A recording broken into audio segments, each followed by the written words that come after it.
Assalamualaikum warahmatullahi wabarakatuh.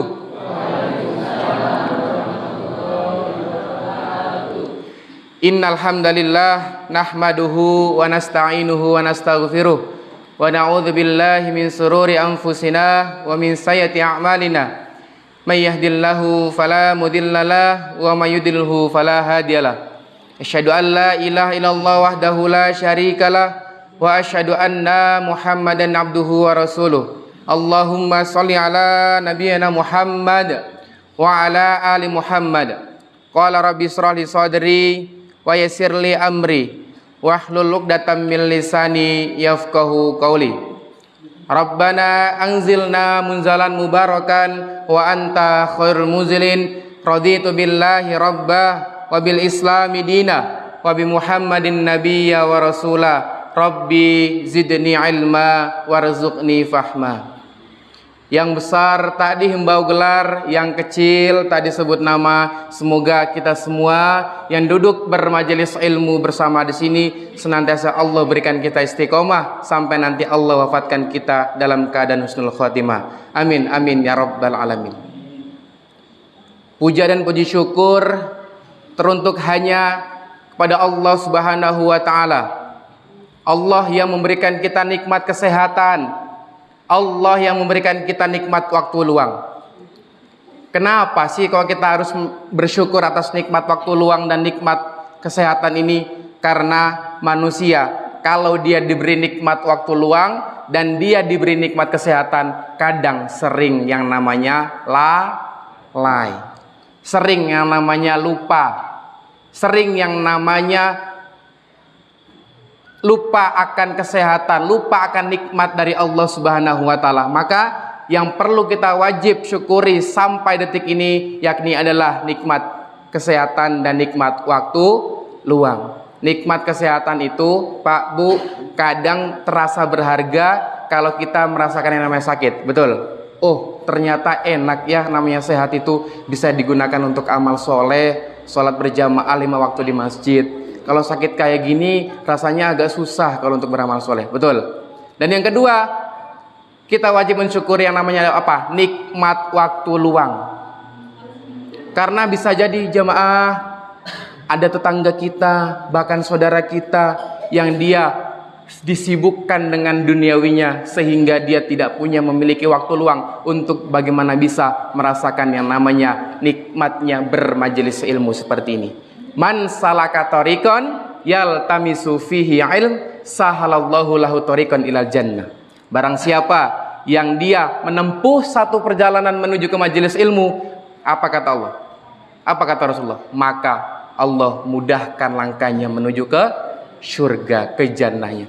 Maka bersyukurlah, berbanggalah, senanglah untuk berangkat ke majelis ilmu dimanapun berada. Karena waktu itu pernah saya sampaikan di sini bahwasanya perjalanan ke majelis ilmu itu bukanlah perjalanan kaki, melainkan perjalanan hati. Maka dekatkanlah hati kita dengan yang namanya majelis ilmu. Dan yang wajib kita syukuri sampai pada malam hari ini yakni adalah nikmat iman dan nikmat Islam. Iman dan Islam ini adalah sebuah yang harga yang sangat-sangat luar biasa. Tidak bisa dibayar dengan rupiah, tidak bisa dibayar dengan dunia, tapi iman dan Islam ini selalu mendarah daging di dalam diri kita karena adalah sebuah kenikmatan yang hakiki. Selanjutnya, selawat bertangkaikan salam senantiasa tetap tercurah limpahkan kepada uswatun hasanah kita, kepada pemimpin negara terbaik yang pernah berjalan di muka bumi ini, suami terbaik yang pernah berjalan di muka bumi ini. Beliau adalah baginda Rasulullah Muhammad sallallahu alaihi wasallam yang senantiasa kita nantikan syafaatnya kelak di yaumil qiyamah. Dan semoga jamaah Masjid Al-Muttaqin senantiasa termasuk ke dalam umatnya sampai akhir zaman kelak. Amin amin Allahumma amin. Baik jamaah rahimakumullah, bagaimana kabarnya pada malam hari ini, Pak? Sehat? Alhamdulillah. Bu, sehat Bu? Alhamdulillah. Kabar fisik sehat. Bagaimana kabar dompet Pak, Bu? Sehat. Kenapa kok saya tanya kabar dompet? Kadang kalau dompet nggak sehat mempengaruhi kefisikan kita, betul? Saya doakan semoga jamaah semua dompetnya selalu tebal, amin. Tebal nota-nota maksud saya, insyaallah. Alhamdulillah jamaah, kalaulah bukan atas izin Allah, kalaulah bukan karena kehebatan Allah, kalaulah bukan karena kuasa dari Allah, kita semua tidak bisa berkumpul di sini, di tempat yang penuh mulia ini. Insya Allah, satu langkah kita menuju ke masjid ini, Allah akan angkat derajat kita, dan satu langkah kita ke masjid ini, Allah ampuni dosa-dosa kita. Amin, amin ya rabbal alamin. Kalaulah manusia tahu manfaat dari berangkat ke masjid itu apa, seharusnya dia bisa melawan hawa nafsunya untuk tetap berangkat berjamaah di masjid. Alhamdulillah jamaah Bapak Ibu rahimakumullah. Alhamdulillah ini kesempatan kami, kali kedua kami bersilaturahim di sini. Betul nggih Ustadz Ismu? Insya Allah saya sangat luar biasa sekali, nggak kebayang kok bisa mengisi di sini lagi, bertemu dengan tamu-tamu spesial, hamba-hamba Allah. Kalaulah bukan karena Allah yang gerakin hati kita, Allah yang gerakin kaki kita, siapa lagi? Maka bersyukurlah, maka senanglah Allah bisa menggerakkan diri kita ini untuk berangkat ke majelis ilmu. Betul. Di luar sana saya yakin pasti banyak orang-orang yang soleh di luar sana. Betul. Saya yakin di luar sana pasti banyak orang yang sedikit dosanya daripada kita. Betul. Tapi kenapa kok kita yang diberangkatkan ke masjid ini? Apa pertanyaannya? Apa jawabannya? Cuma 3 huruf. A-S-K. Karena apa? Allah sayang kita. Maka sayang dari Allah sangatlah mahal. Maka jagalah baik-baik rasa sayang dari Allah Subhanahu wa ta'ala. Baik, jemaah rahimakumullah. Tema kita pada malam hari ini tadi disampaikan oleh Ustadz gurunda saya, Masya Allah, Ustadz Gilang, katanya punya mikrofon khusus buat saya, Masya Allah ya. Luar biasa, tema kita pada malam hari ini tentang meneladani Rasulullah dalam aplikasi kehidupan. Bapak, Ibu, Nyun Sewu, saya tidak membahas tentang hukum dari Maulid Nabi. Saya tidak membahas hukum tentang merayakan Maulid Nabi seperti apa. Tapi kesimpulan yang saya dapatkan saat ini adalah PR terbesar kita. Apakah kita sudah meneladani Rasulullah dalam kehidupan kita atau belum? Setiap tahun kita disibukkan dengan hal itu, betul? Setiap tahun kita disibukkan dengan hal-hal perbedaan, betul? Tapi fokus kita, ayolah bersama-sama kita cek introspeksi diri kita masing-masing. Apakah saya sudah meneladani Rasulullah atau belum? Karena kata Rasulullah, sebaik-baik manusia yakni yang dia pintar melihat dirinya sendiri. Pintar introspeksi diri, bukan mengintrospeksi orang lain. Kalaulah mau mengintrospeksi orang lain, maka cobalah ambil cermin besar-besar, lalu coba lihatlah siapa yang diintrospeksi di situ. Ternyata siapa? Diri kita sendiri. Kadang permasalahan itu datangnya bukan dari orang lain, tapi kadang dari diri kita sendiri, jamaah. Baik, jamaah yang dicintai oleh Allah Subhanahu wa ta'ala. Sedikit cerita, ada seorang penulis di Amerika Serikat. Beliau ini seorang astronomi. Beliau ini seorang pakar sejarawan di Amerika, namanya Michael Hart. Siapa, Bu? Siapa, Pak? Saya yakin bukan orang Panjatan. Karena tidak mungkin orang Panjatan ada namanya Michael, betul? Paling namanya nggih Paryono, ngoten niku nggih. Tidak ada nama Michael. Michael Hart, beliau seorang penulis, beliau seorang astronomi, beliau seorang pakar sejarawan di Amerika. Beliau menulis buku yang berjudul The 100. Berapa? The 100. Berapa itu The 100, Bu, Pak? Bahasa Inggrisnya dilatih. 100. Beliau menulis di bukunya tersebut 100 tokoh berpengaruh di dunia. Dan ternyata, Pak, Bu, rating pertama, tokoh pertama di buku tersebut dinobatkan tokoh yang paling berpengaruh di dunia, yakni adalah baginda Rasulullah Muhammad Sallallahu Alaihi Wasallam. Seorang non muslim, orang yang bukan Islam, menobatkan Rasulullah sebagai percontohan pertama di dunia. Lalu kita sebagai umat Islam bagaimana saat ini? Apakah kita sudah menomorsatukan Rasulullah sebagai percontohan kita dalam kehidupan kita sehari-hari atau belum? Maka dengan momentum malam hari ini kita mengaji bersama bukan karena bermaksud saya menggurui panjenengan, tapi kita sekedar sharing-sharing saja. Ada sebuah kebaikan yang saya sampaikan, maka Anda wajib untuk menerimanya. Karena kalau ada kebaikan yang panjenengan tidak terima, Anda disebut sombong. Apa itu definisi sombong? Meremehkan orang lain dan menolak kebenaran. Walaupun kebenaran itu datang dari anak-anak kecil. Misalnya, Bapak, Ibu, wes wayai maghriban, ayo maghriban.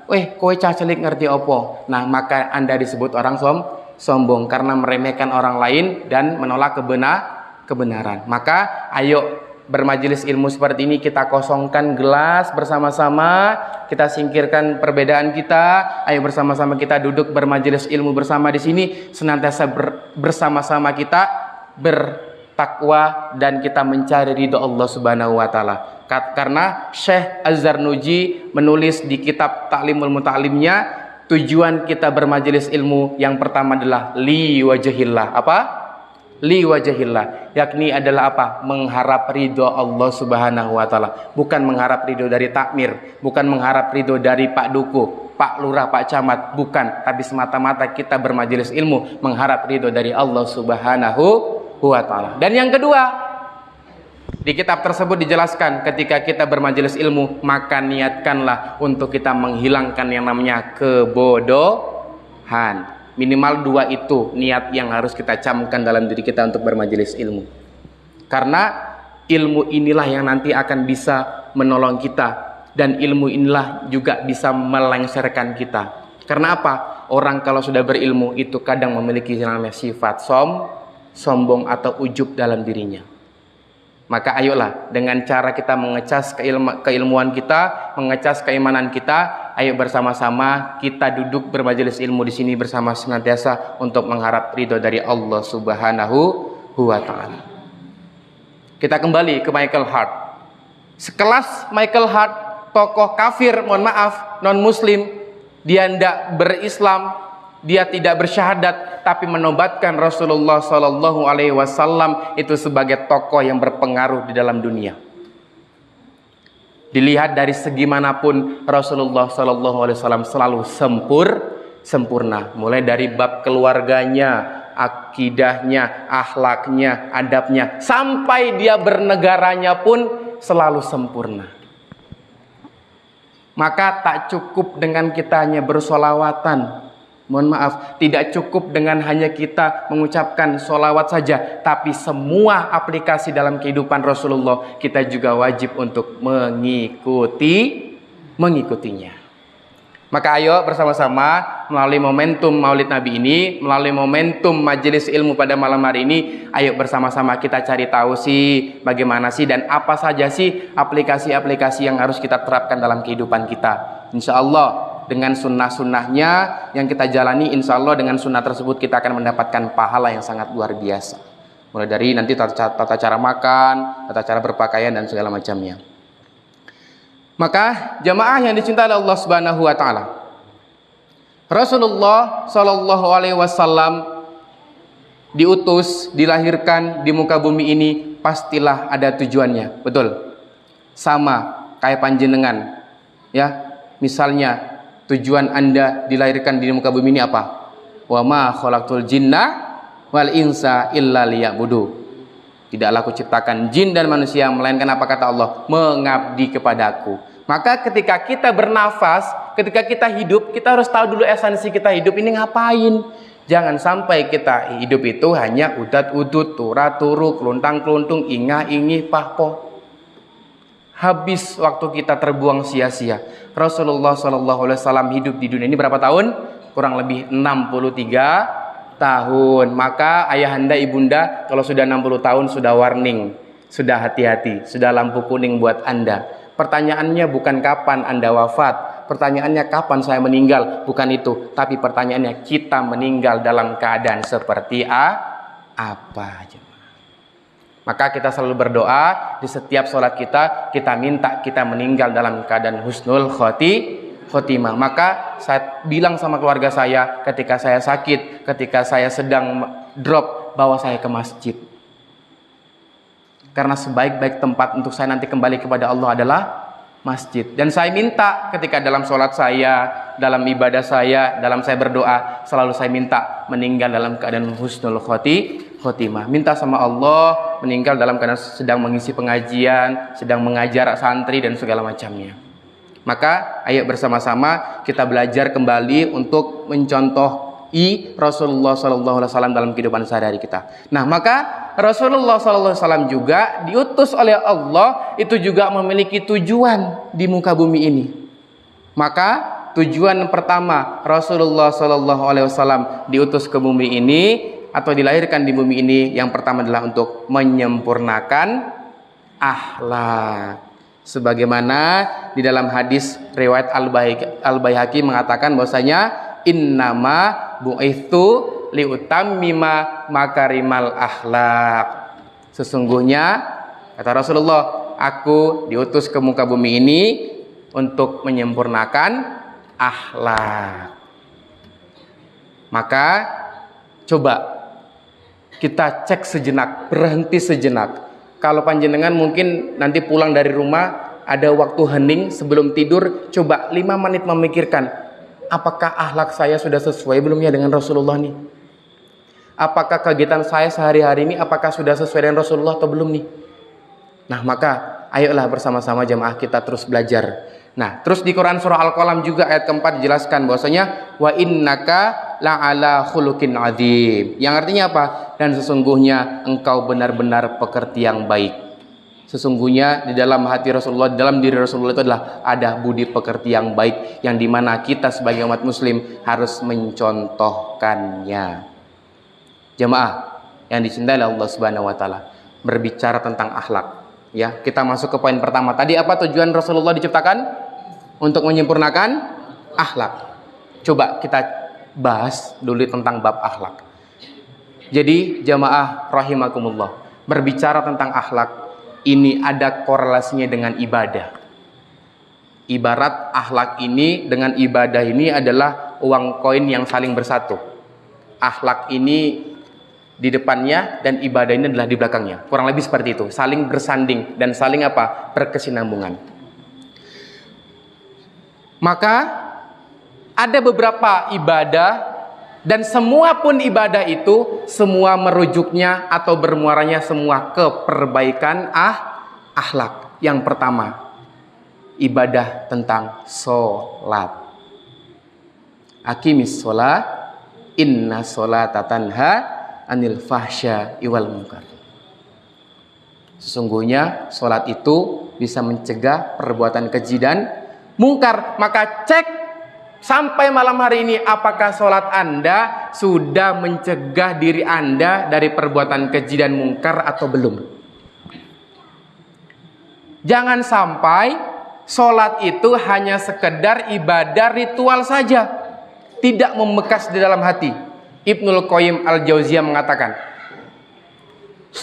khusyuknya orang sholat itu bukan dari takbir sampai salam. Kata beliau, khusyuknya orang sholat itu dari salam sampai takbir. Apa maksudnya? Berarti setelah dia sholat subuh, dia terjaga aktivitasnya sampai nanti menjelang zuhur. Dan begitu seterusnya, setelah zuhur dia terjaga aktivitasnya sampai nanti menjelang asar. Dan begitu terus, asar ke maghrib, maghrib ke isya, isya ke subuh. Maka Ibnu Qayyim Al-Jauziyah mengatakan, sholat khusyuk itu apa? Esensinya sama dengan aktivitasnya dia terjaga. Maka cek bagaimana sholat Anda. Apakah masih hanya sekedar ibadah ritual saja, hanya sekedar ibadah primagama saja, ataukah sudah menjadikan ibadah itu sudah membekas dalam diri Anda, sudah menjadi tameng dalam diri Anda tentang untuk mencegah keji dan mungkar. Yang selanjutnya, ibadah apa lagi yang itu bermuaranya ke sedekah, ke akhlak, yakni adalah sedekah. Dengan kita bersedekah, ya, akan melembutkan hati kita, dengan kita bersedekah, kita bisa peduli terhadap sesama. Maka semua ibadah yang diajarkan oleh Rasulullah SAW itu semuanya bermuaranya ke akhlak. Nah, timbullah permasalahan di dalam masyarakat, Bapak Ibu sekalian. Kadang ada yang mengatakan seperti ini. Oh, dia akhlaknya baik kok, tapi dia nggak sholat nggak apa-apa. Betul? Ada yang seperti itu? Nah, ini ada salah paham yang sering terjadi di dalam masyarakat kita. Mereka menganggap bahwasanya akhlak sama ibadah itu hal yang terpisah. Ini hati-hati. Orang yang memisahkan antara agama dan kehidupan itu disebut orang yang dalam bahasa kerennya adalah sekulerisme. Memisahkan antara agama dengan kehidupan, atau bahasa Arabnya adalah fasludin anil haya. Saya contohkan, pernah ndak panjenengan mendengar orang yang berkata seperti ini? Kalau membahas halal haram itu di masjid saja, kalau di pasar ndak boleh. Pernah mendengar seperti itu? Pernah lagi begini, kalau membahas boleh ndak boleh, baik ndak baik, itu di masjid saja, di majelis ilmu saja. Kalau bermasyarakat ndak boleh seperti itu. Pernah mendengar seperti itu? Pernah. Itulah orang yang memisahkan antara agama dan kehidupan. Dia ndak sadar bahwasanya semua lini kehidupan dia itu diatur di dalam Islam. Nah, maka muncullah akhirnya sebuah problematika bahwasanya orang kalau sudah memisahkan antara agama dan kehidupan, ada dua tipe manusia jadinya. Yang pertama, dia akhlaknya buruk tapi ibadahnya baik. Pernah mendapatkan seperti itu? Dan yang kedua, ibadahnya baik tapi akhlaknya buruk. Contoh, yang akhlaknya baik tapi ibadahnya buruk misalnya. Oh, dia sering kok ngasih-ngasih, oh dia bagus kok tutur katanya, tapi dia tidak pernah sholat. Maka itu belum dikatakan dia berakhlak. Dan ada lagi, oh dia ada sholat kok, tapi kok akhlaknya kok buruk ya, tutur katanya kok begini ya. Maka itu juga belum dikatakan sebagai orang yang berakhlak. Bahkan sering terjadi, nyun sewu, mohon maaf, di tengah-tengah masyarakat kita ada yang sering berkata seperti ini, ndak? Alah, ngapain jengkang-jengking sholat? Alah, ngapain tundak-tunduk sholat di masjid? Wong akhlaknya masih seperti itu. Pernah mendengar seperti itu? Pernah. Maka ketika ada orang yang dia ibadahnya bagus tapi akhlaknya buruk, maka jangan salahkan ibadahnya, jangan salahkan sholatnya, tapi salahkan perilakunya. Umat muslim saat ini, manusia saat ini suka menggeneralisir sesuatu, suka mengumumkan sesuatu. Oh, kalau dia sholatnya baik tapi akhlaknya buruk, ngapain sholat? Nah, akhirnya menjadi sebuah standar, sebuah kebenaran. Ya udahlah, aku nggak usah sholat, sama aja. Sholat nggak sholat sama aja, nanti akhlaknya juga kayak gitu. Enggak, ini yang harus kita tepiskan di tengah-tengah masyarakat saat ini, jemaah sekalian. Maka poin yang pertama yang harus kita perhatikan baik-baik yakni adalah akhlak kita. Nah, akhlak ini banyak lagi jemaah, ya. Akhlak terhadap diri sendiri, akhlak terhadap keluarga, dan nanti akan saya bahas 3 poin tentang bagaimana kita mengaplikasikan kehidupan kita sehari-hari tentang Rasulullah. Dan yang kedua, Rasulullah Shallallahu Alaihi Wasallam diutus di muka bumi ini melainkan sebagai apa? Sebagai suri tauladan. Di Quran surah Al-Ahzab ayat 21 dikatakan, A'udzubillahi minasyaitonirrajim, laqad kana lakum fi Rasulillahi uswatun hasanah. Sesungguhnya telah ada pada diri Rasulullah itu suri tauladan yang baik. Uswatun hasanah, kita yang baik. Maka kalau kita mau melihat suri tauladan, melihat percontohan, bukan melihat dari sesosok artis. Beberapa bulan yang lalu ada sepasang artis yang pernikahannya itu disiarkan oleh channel swasta, betul? Saya merempet-merempet aja, nggak sebut nama. Nanti malah gibah jadinya, apalagi emak-emak ini pasti paham. Yang lagi viral saat ini, yang lagi hangat-hangatnya, ternyata menjadi tersangka KDRT. Padahal itu menjadi apa? Menjadi teladan umat-umat pemuda saat ini. Coba. Bahkan ada lagi sepasang artis disebut best couple, pasangan terbaik, yang itu mereka masih berpacaran, berangkat umroh bareng, Pak, Bu. Dan itu disiarkan di YouTube, berangkat umroh bareng, dan mereka minta di depan Ka'bah, ya Allah, langgengkanlah hubunganku dengan si dia. Dan ini ditonton oleh anak-anak kita, oleh remaja-remaja kita, oleh generasi-generasi kita. Dan ini menjadi standar sebuah kebenaran, bahwasanya pacaran boleh kok, kan pacaran syar'i. Pacaran syar'i itu gimana, Bu, Pak? Menemukan nggak konsepnya pacaran syar'i itu seperti apa? Apakah pacaran syar'i itu yang dimulai dengan bismillah? Sayangku, ayo kita berpacaran, kita mulai dengan bismillah ya. Berangkat ke Kopi Ampirono, setelah itu pulang. Sayangku, pacaran kita sudah selesai, ayo kita tutup dengan doa kafaratul majelis. Dan kita ucapkan hamdalah bersama-sama. Alhamdulillahirrahmanirrahim. Apakah itu yang disebut pacaran syar'i? Nggak ada pacaran syar'i. Pacaran ya pacaran, syar'i ya syar'i. Nggak boleh kita wala talbisul haqqo bil batil, nggak boleh mencampur adukan antara yang hak dan yang batil.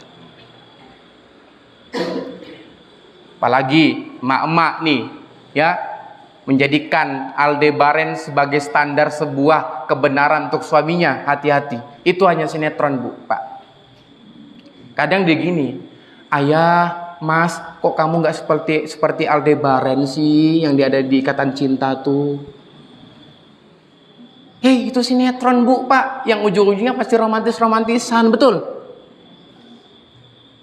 Kalau kata yang sedang viral kayak gini, wong kong ini kok dibanding ke, saing ke, yo mesti kalah. Ya mesti kalah, Bu. Semua orang memiliki kesenangan masing-masing dan semua orang memiliki cobaan masing-masing. Tidak perlu kita mencontohkan orang-orang tersebut.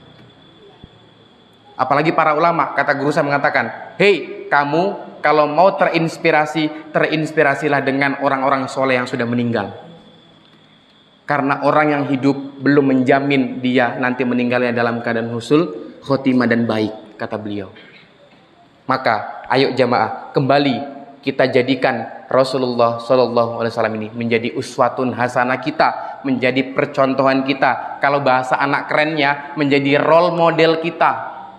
Untuk apa? Pengaplikasian dalam kehidupan kita sehari-hari. Untuk bagaimana saja? Nanti akan kita bahas. Dan yang ketiga nih jemaah, Rasulullah SAW diutus di muka bumi ini sebagai apa? Rahmatan lil. Kenapa kok konteksnya rahmatan lil alamin, bukan rahmatan lil muslimin? Berarti Islam ini, berarti Rasulullah ini hadir untuk rahmat seluruh alam, untuk dunia ini, bukan hanya untuk seorang muslim. Tapi banyak bertebaran di luar sana yang mengatakan, Islam ini egois, aturannya hanya untuk aturan Islam saja. Coba Pak perhatikan, 2/3 dunia itu pernah dikuasai oleh Islam dan semua makmur. Nggak ditanya, kamu muslim atau non muslim, kamu keluarga dari bani mana? Nggak seperti itu. Tapi semua dimakmurkan. Kalau bab muamalah kita diperbolehkan untuk berinteraksi, diperbolehkan untuk bermuamalah. Tapi kalau bab akidah, hati-hati, tidak ada toleransi. Toleransi itu saya ibaratkan begini, saya senang kopi, Ustadz Ismu senang teh, ya. Toleransinya apa? Ya sudah, saya suka kopi, ya saya minum kopi. Ustadz Ismu suka teh, ya sudah minum teh. Tidak boleh memaksakan Ustadz Ismu, Anda harus minum kopi saya, dan Ustadz Ismu juga tidak boleh memaksa saya untuk Bayu minum teh saya. Tidak seperti itu.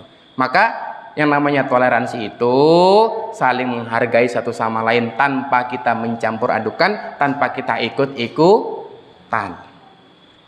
Maka Islam menjadi rahmatan lil alamin. Berarti apa? Semua permasalahan di dunia ini itu solusinya adalah Lam. Ekonomi kita memburuk saat ini, solusinya adalah, kok ragu-ragu sih jawabnya? Perekonomian kita lagi seret kayak gini, solusinya adalah pergaulan anak-anak kita saat ini, solusinya adalah Islam. Maka Islam bukan hanya sekedar ibadah mahdo, bukan hanya sekedar sholat, puasa, zakat, umroh, haji, tapi semua lini kehidupan kita itu diatur dalam Islam. Maka sedetail itu Islam mengatur yang namanya semua lini kehidupan kita. Tidak ada agama yang sedetail Islam. Maka bersyukurlah Anda menjadi seorang Islam. Percaya Islam, Bu, Pak? Pertanyaan saya yang waktu pertemuan awal, percaya Allah, Pak, Bu? Percaya. Percaya Allah dari mana? Dari Al-Quran. Percaya Al-Quran dari mana? Dari Allah. Muter. Akidah kita saat ini masih menjadi akidah yang taklid, akidah ikut-ikutan. Maka saya memiliki forum di Yogyakarta ini, forum ngaji rutin namanya, panjenengan ikuti. Itu akan membahas tentang apa? Islam mulai dari akar sampai buahnya. Benar-benar menjadi solusi dalam kehidupan kita. Inilah yang disebut namanya rahmatan lil alamin, bukan rahmatan lil muslimin. Kalaulah menjadi rahmatan lil alamin, tapi kenapa kok umat muslim saat ini kok nggak menjadi rahmat untuk umat muslim sendiri? Saya sangat miris saat ini. Maka saya selalu berdoa, ya Allah, saya selalu ikrar dalam diri saya, ya Allah, siapapun yang dia bersyahadat dan siapapun yang dia melafalkan tauhid la ilaha illallah Muhammadur Rasulullah, saya sepakat dia saudaraku. Walaupun saya berbeda pemahaman, walaupun saya berbeda tempat ngaji, walaupun saya berbeda masjid, saya saudara seakidah dengan dia. Innamal mu'minu na ikhwah. Sesungguhnya umat muslim itu saling bersaudara. Apa sih yang kita cari di dunia ini? Umat muslim ini saat ini sudah terkotak-kotakan. Umat muslim saat ini sudah dipecah-pecahkan. Dan perhatikan kalimat saya, ya, musuh-musuh Islam itu dia merusak Islam melalui apa? Melalui anak mudanya. Kenapa anak muda yang selalu menjadi sorotan? Iya, karena mereka ini akan menjadi generasi penerus kita selanjutnya. Betul, akan menjadi membawa risalah agama ini ke depannya. Dulu, Bu, Pak, Ibu, Bapak Anda mengajarkan Anda ketika misalnya habis maghrib buka Iqra, betul?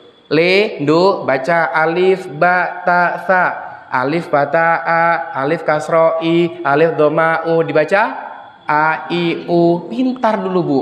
Sekarang emak-emak, apalagi generasi ke depannya 20 tahun ke depan, mungkin bukanya sudah bukan Iqra, bukannya TikTok. Le, do, ini loh TikTok yang baik dan benar, caranya seperti ini. Bahaya enggak? Bahaya. Maka yang diserang saat ini oleh kaum-kaum kafir yakni adalah orang-orang anakmu muda.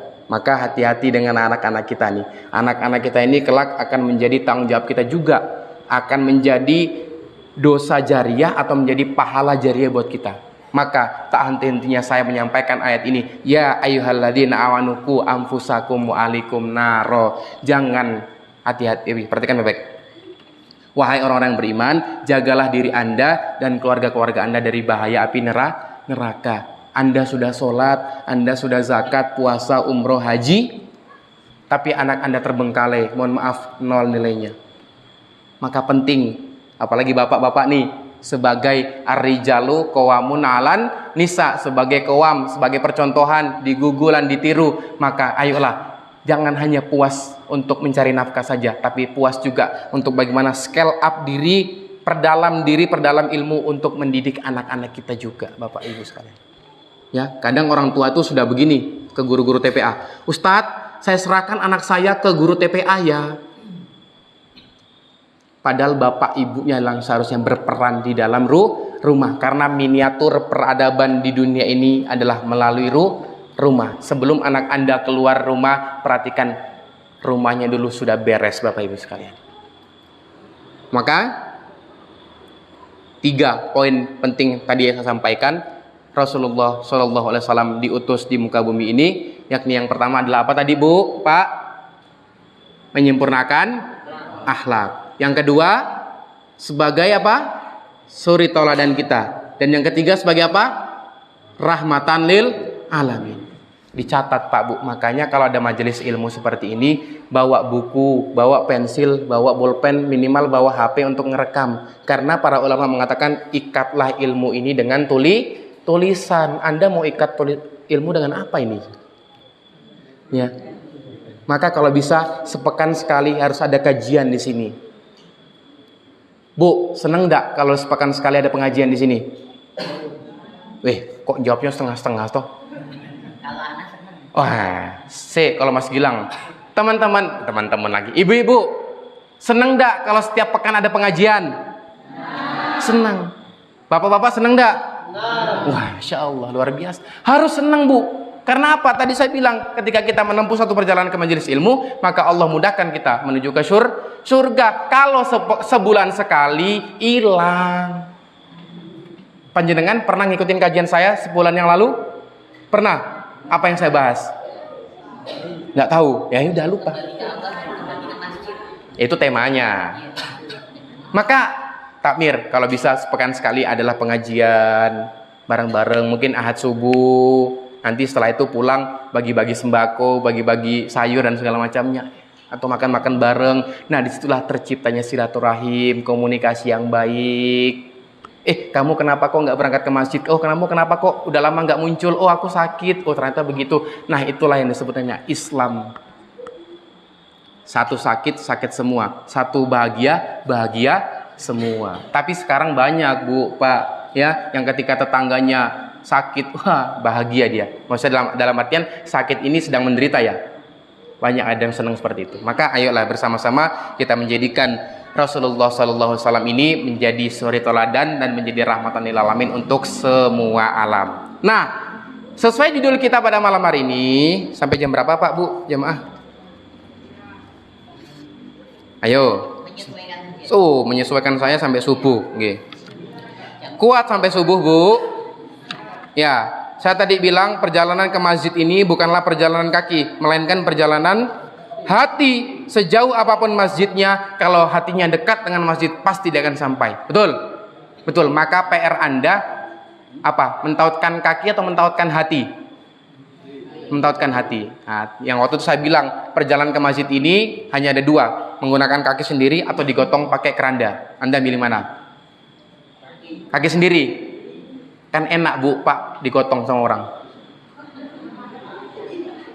Datang sendiri. Oke, dikunci jawabannya. Pak Takmir, berarti sholat subuh besok ramainya seperti ini ya? Insya Allah. Insya Allah iya, insya Allah tidak. Karena di sini terbagi menjadi dua masjid, Ustadz itu. Ya udah, enggak apa-apa, monggo mana saja, sesama masjid kok. Masjid ini miliknya Allah. Nanti akan saya bahas keceplosan ya. Selanjutnya jamaah, ya.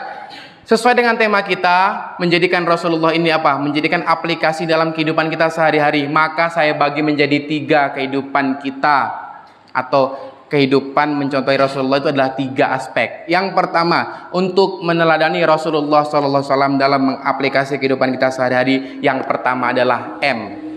Yang kedua adalah K. Yang ketiga adalah M. M yang pertama yakni adalah apa?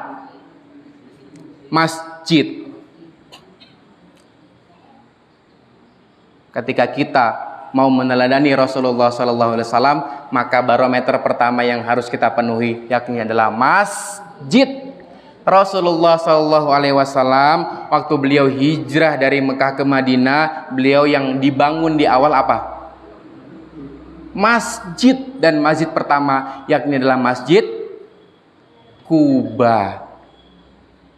Rasulullah SAW tidak membangun rumah terlebih dahulu, tidak membangun tempat tinggal, tapi beliau langsung membangun masjid. Kenapa beliau membangun masjid? Beliau tahu kalau beliau membangun masjid, maka masjid inilah yang akan menjadi sentralisasi untuk kegiatannya. Masjid inilah yang nanti akan menjadi kaderisasi umat-umatnya. Masjid inilah yang akan menjadi tempat perkumpulan-perkumpulan masyarakatnya.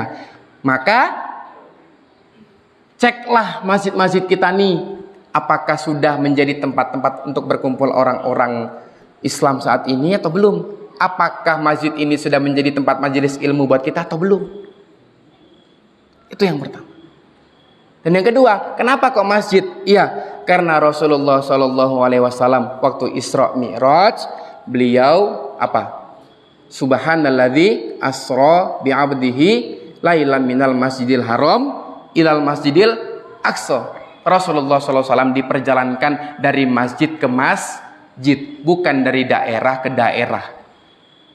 Maka kalau bisa panjenengan itu safarinya dari masjid ke masjid.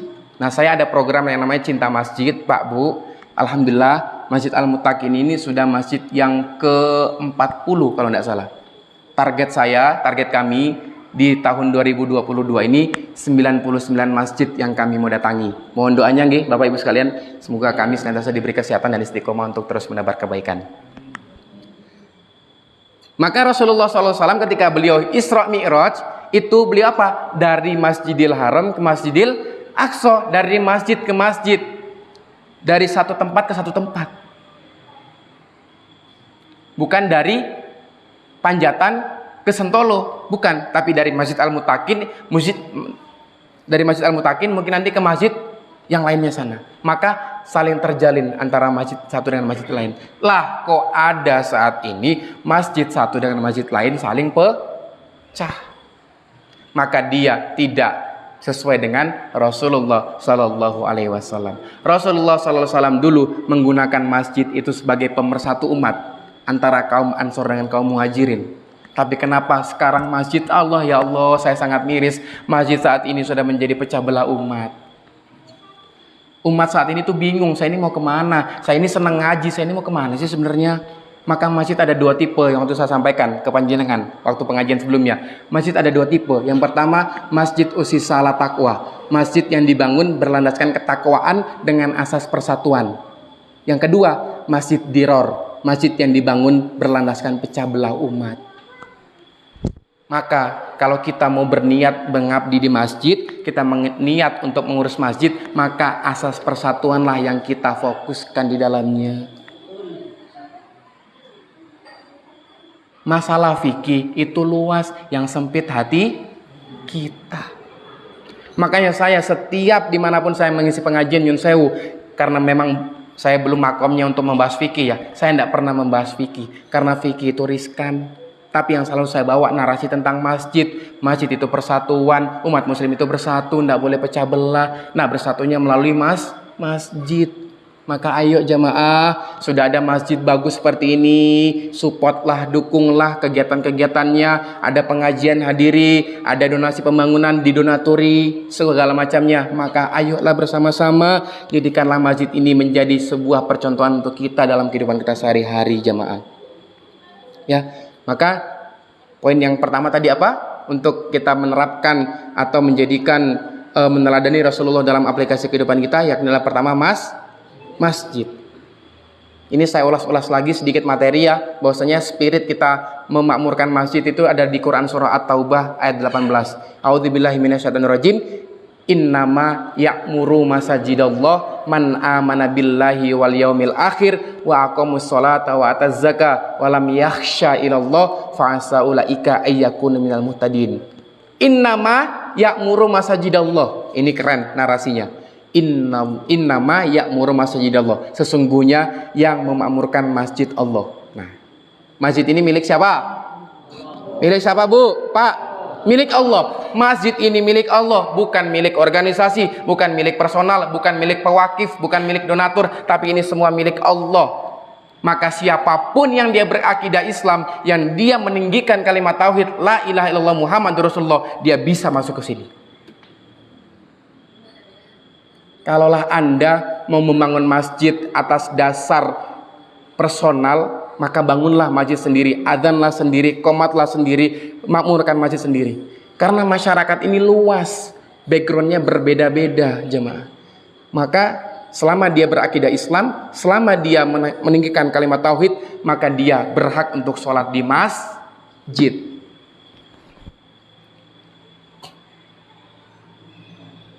Banyak saat ini yang dimana masjid-masjid ini terlalu sibuk dengan memikirkan yang namanya perbedaan.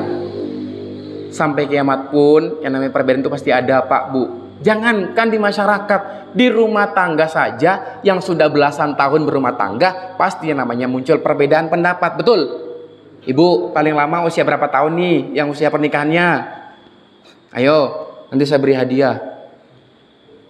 Usia paling terlama, hadiahnya apa? Nanti ada teh mungkin.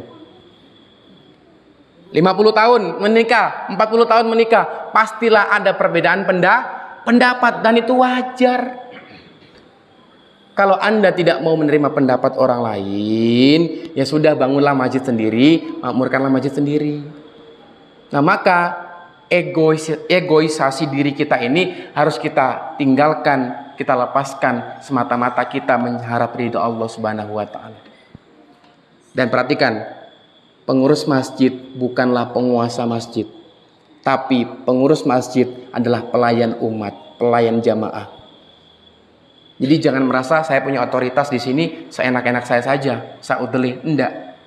Tapi kita ini pelayan umat. Oh, kalau pelayan umat apa? Kalau ada umat yang kesusahan, kita wajib membantu atas nama masjid.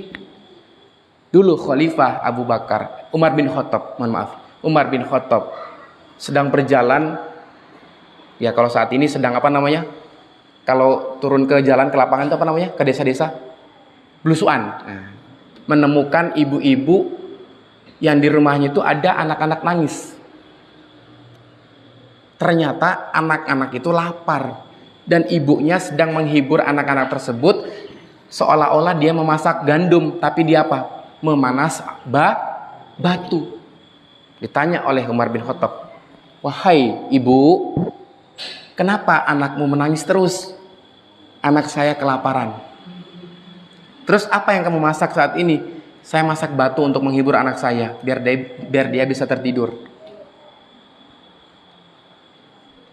Apa ibu bilang itu? Ibunya bilang begini, "Saya menunggu dan saya menanti seorang khalifah Umar bin Khattab." Jadi ceritanya ibu ini dia nggak tahu kalau yang sedang dia bicarakan itu apa? Umar bin Khattab. Beliau ini sedang berbicara dengan Umar bin Khattab, tapi beliau nggak tahu kalau itu Umar bin Khattab. Dia cerita, "Saya ini sedang menunggu khalifah saya ini sedang menunggu pemimpin saya untuk bagaimana nanti datang memberikan gandum untuk saya untuk diberikan ke anak-anak saya." Maka asistennya Umar bin Khattab mengatakan, "Lah ini Umar bin Khattab," tapi di stop sama Umar bin Khattab. "Oke, baiklah, tunggu saya di sini, saya akan kembali lagi ke sini." Nah, beliau pulang, akhirnya apa? Membawa gandum. Asistennya bilang, "Umar bin Khattab, biar saya saja yang membawa gandum ini." Tapi Umar bin Khattab bilang apa? "Enggak, biar saya saja yang bawa. Karena apa? Ini akan menjadi tanggung jawab saya, dan saya tidak mau nanti di akhirat saya dimintai pertanggungjawaban." Bagaimana pemimpin kita saat ini, Bu, Pak? Apakah dia berani bertanggung jawab untuk personalnya, untuk masyarakatnya? Apalagi saat ini di layar kaca kita lihat bahwa sudah mulai euforia pendekatan terhadap masyarakat, betul?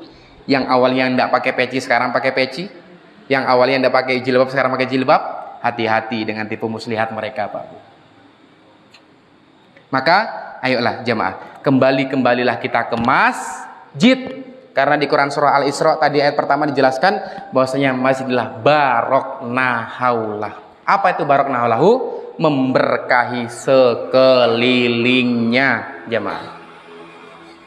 Maka kalau Kemendung ini mau diberkahi masyarakatnya, mau diberkahi lingkungannya, maka dekat-dekatlah dengan masjid. Turnun. Ini mau dibagikan dulu, monggo. Karena gimana turnun? Karena saya tidak suka kalau diduakan. Kalau sudah ada makanan sama minuman berjalan, pasti fokusnya ke situ, betul? Nah, maka saya tidak mau diduakan. Ini mau lanjut atau mau tunggu dulu? Tunggu dulu aja. Oh, sambil jalan. Aduh, kalau sambil jalan nanti saya keluar ini. Oke, sambil jalan ya, Ustadz. Masya Allah. Baik, jamaah yang dicintai Allah Subhanahu wa taala.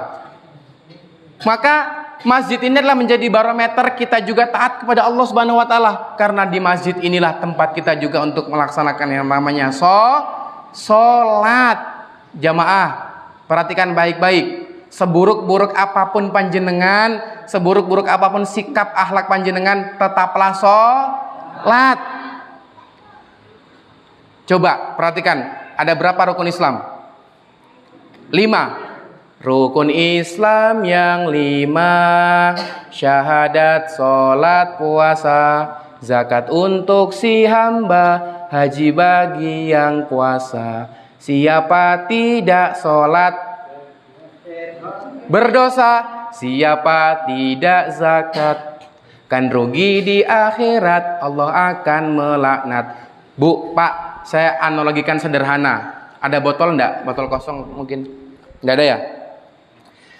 Perhatikan. Ibarat ini kotak ini adalah Islam. Apa? Islam. Dan 5 jari ini adalah rukun Islamnya. Perhatikan, kalaulah Islam ini kita pegang dengan rukun Islam yang kelima ini, maka Islam kita sempurna. Coba kalau misalnya satu rukun tidak bisa kita penuhi, misalnya haji, karena mungkin kita belum bisa haji, maka terlepaslah rukun. Apakah masih kepegang? Apakah masih kepegang? Kepegang.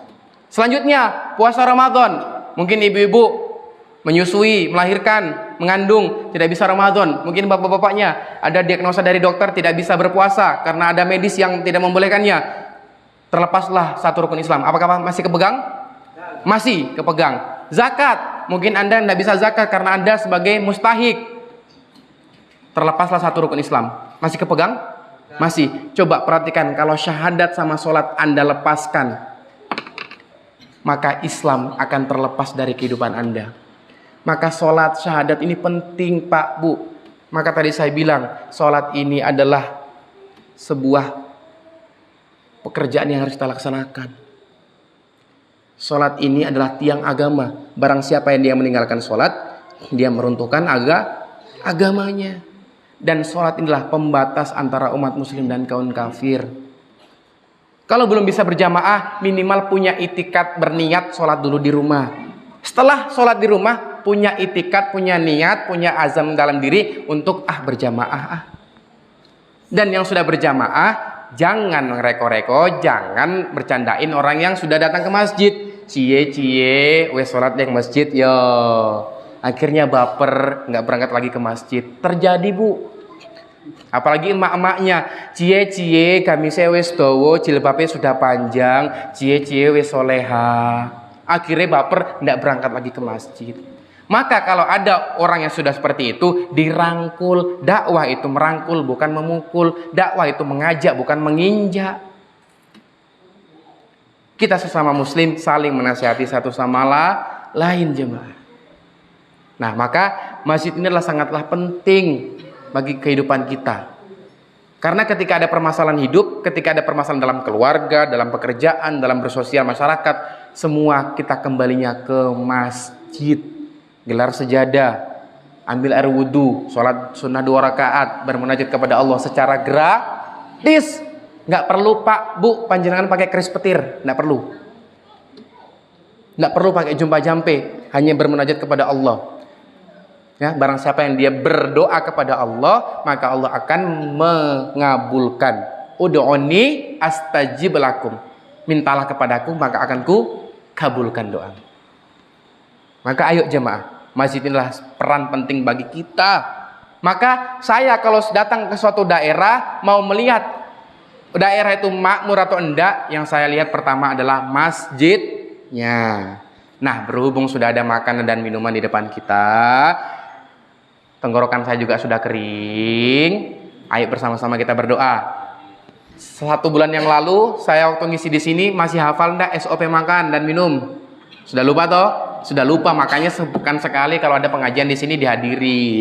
Mari bersama-sama kita berdoa dengan SOP makan dan minum. A'udzubillahi minasyaitonirrajim. Bismillahirrahmanirrahim. Ya Allah, jadikanlah makanan dan minuman ini menjadi energi kami untuk beramal soleh. Menjadikan kami ini menjadi hamba-hamba yang senantiasa pandai bersyukur, dan semoga bisa menjadi wasilah hadirnya ketenangan, keberkahan, kebahagiaan serta keistiqomahan. Bismillahirrahmanirrahim. Allahumma barik lana fima razaqtana wa qina adzabannar. Monggo silakan dicicipi, minum dengan tangan kanan dengan diawali bismillahirrahmanirrahim. Monggo.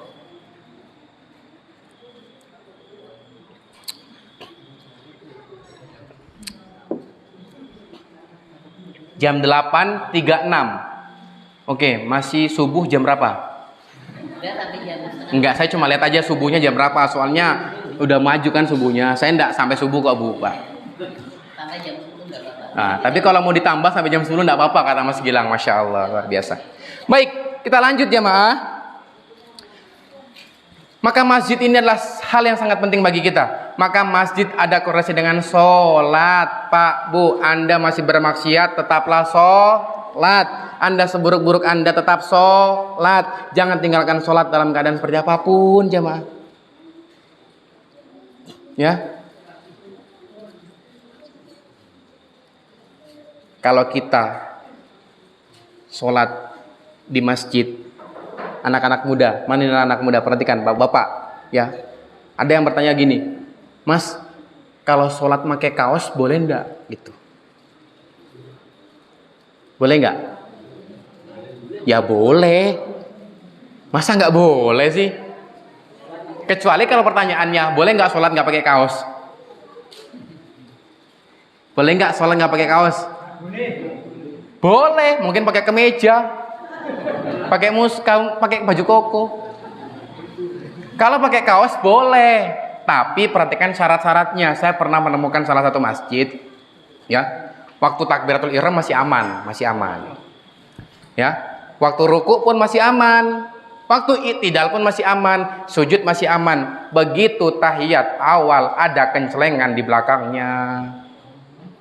Paham maksud saya? Ya, maka perhatikan juga adab-adab kita dalam memakmurkan masjid, dalam kita berada di masjid. Selanjutnya, apakah masjid kita ini sudah menjadikan masjid yang ramah anak-anak atau belum?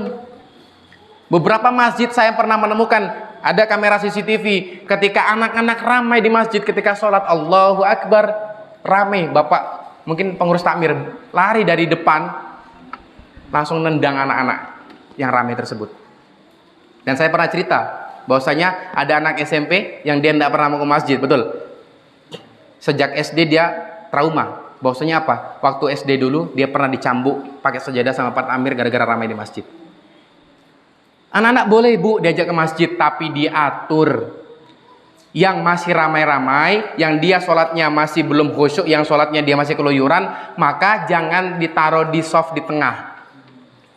Ini kata guru saya, Ustadz Aminur Bait, kalau panjenengan ngerti, Yogyakarta. Beliau mengatakan anak-anak itu diatur dalam soft sholatnya. Beliau yang sudah tamyiz, yang sudah faham, yang dia sholat, dia enggak, ibaratnya dia sholat terus dia anteng, dia enggak kemana-mana, itu boleh ditaruh soft di tengah. Tapi kalau dia masih keluyuran, taruhlah di soft pinggir. Karena nanti apa? Dia akan merusak soft sholat, akan memutus softnya. Maka kalau panjenengan punya anak yang sering masih berlari-larian, kalau bisa sholatnya di pinggir soft, biar tidak memutus soft sholat. Oke, kita balik lagi.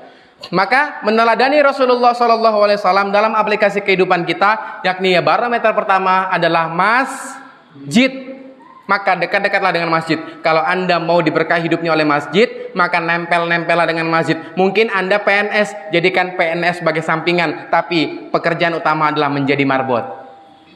Pengusaha Anda itu menjadi sampingan, utamanya adalah marbot. Petani itu menjadi sampingan, tapi tujuan utama adalah menjadi marbot. Karena marbot, karena orang mengurus masjid, orang mengurus umat, dia sedang berbisnis intan. Apa itu intan? Intan surullaha yang surukum wa yutsabbit aqdamakum. Barang siapa yang dia menolong agama Allah, maka dia akan ditolong oleh Allah, dibereskan keluarganya, dibereskan dapurnya, dibereskan kehidupannya, dan apa? Dia akan diteguhkan kedudukannya oleh Allah. Tapi yang namanya orang berada di kebaikan, pastilah selalu ada tendensi, betul? Selalu ada yang namanya pecah belah, betul? Karena saya ibaratkan nih, kalau jenengan memaku sebuah papan, ya, paku lurus itu akan dipukul terus atau tidak? Akan dipukul terus. Berbeda dengan paku yang bengkok, betul? Apakah dipukul terus? Enggak. Maka orang kalau berada di jalan kebaikan, pasti selalu ada orang yang memukul, selalu ada orang yang mentendensi, selalu ada orang yang mencibir. Maka kalau ada kita dalam sebuah kebaikan, dalam amal soleh, kuat-kuatin kuping Bu, kuat-kuatin hati, ya. Jangankan kita, kadang saya gini, kalau saya berdakwah menyampaikan sesuatu, kadang nggak diterima oleh masyarakat, kadang nggak diterima oleh orang, saya baper. Tapi saya kembali coba melihat sirah-sirah Nabi, melihat bagaimana Rasulullah perjuangannya luar biasa. Disebut sebagai apa? Sihir, disebut orang bodoh, dilempari kotoran, betul. Nah kita belum apa-apa, betul. Bahkan Ustadz yang ada di Papua, saya lupa namanya, disebut Ustadz Sabun, itu sampai dia berdakwah di pedalaman, ya, Ustadz Fatan Garamatan, siapa? Ustadz siapa? Saya lupa. Siapa? Nah, Ustadz Sabun pokoknya. Beliau berdakwah sampai kepala sukunya bisa bersyahadat, dan beliau pernah apa? Dilempari tombak dan mengenai kakinya. Lah kita berdakwah masih kena omongan orang. Saya rasa itu hanya hal-hal yang sepele, dan itu hanya sebatas ucapan. Setiap orang ada masanya dan setiap masa ada orangnya. Maka tetaplah berada di jalan kebaikan. Di jalan kebaikan ini tidak enak, tapi hadiahnya adalah syurganya Allah Subhanahu wa ta'ala. Maka ketika Anda berada di jalan sebuah kebaikan, yang perlu diperhatikan adalah istiqomahnya panjenengan. Minta sama Allah, ya muqallibal qulub, tsabbit qalbi ala dinik. Duhai Allah yang maha membolak-balikan hati hamba, teguhkanlah hati hamba di atas agamamu. Karena semua yang ada di muka bumi ini, agamalah yang terutama. Mau mengurus ekonomi, agama. Mau mengurus pasangan, agama. Semua agama, yakni adalah agama Islam tersebut. Dan yang kedua, setelah masjid tadi, maka cara meneladani Rasulullah dalam kehidupan sehari-hari kita, yakni adalah yang kedua, K. Setelah M tadi masjid, yang kedua K. Apa itu K? Keluarga. Yang pertama, cek bagaimana hubungan Anda dengan orang tua terlebih dahulu. Karena ini adalah bentuk birrul walidainnya kita. Karena ridho Allah ini berada dari ridho orang tua. Jangan coba-coba dulu berbaik kepada orang, tapi cobalah kepada orang tua terlebih dahulu. Ya, karena orang tua ini kalau masih ada, manfaatkan sebaik-baik mungkin. Yang sudah meninggal, doakan sebaik-baik mungkin agar senantiasa diberikan tempat yang terbaik oleh Allah Subhanahu wa ta'ala. Dan yang kedua, dalam bab keluarga ini, kedengaran matan suara saya? Kedengaran gak? Ya, ini saya agak teriak lagi. Dan yang kedua,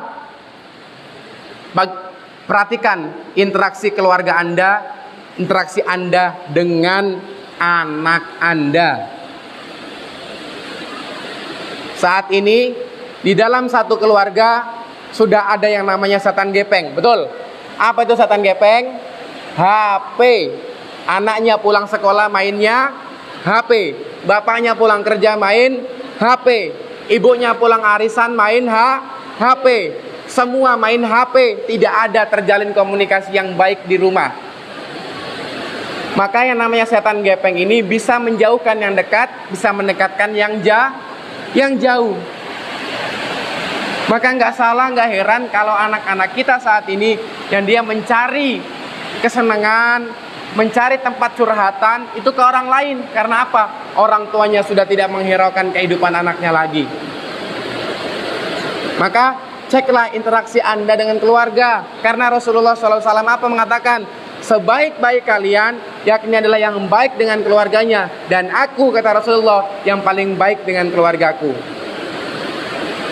Maka sebelum Anda berbaik dengan orang lain, coba, ayo di dalam satu rumah ciptakan kerukunan. Baik-baiklah dulu dengan istri, baik-baiklah dulu dengan anak, dengan orang tua.